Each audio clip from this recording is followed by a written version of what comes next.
মুহাম্মদুর রাসূলুল্লাহ সাল্লাল্লাহু আলাইহি ওয়াসাল্লামের কাছে মালাকুল মউত যখন আসছেন, তো আল্লাহ বলছে বন্ধুর কাছে অনুমতি নিয়ে ঢুকবে, অনুমতি দিলে ঢুকবে, নাইলে ফিরে আসবে।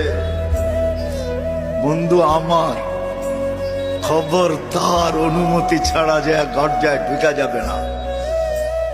আমাদের কারো কাছে অনুমতি নিয়ে আসবে না, ওনার কাছে অনুমতি নিয়ে গেছেন।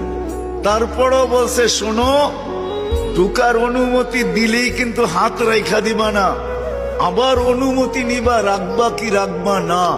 বন্ধু যদি হ্যাঁ বলে তো রাইখো, যদি না বলে তো চলে আইসো। না বন্ধু আমার, কার বন্ধু?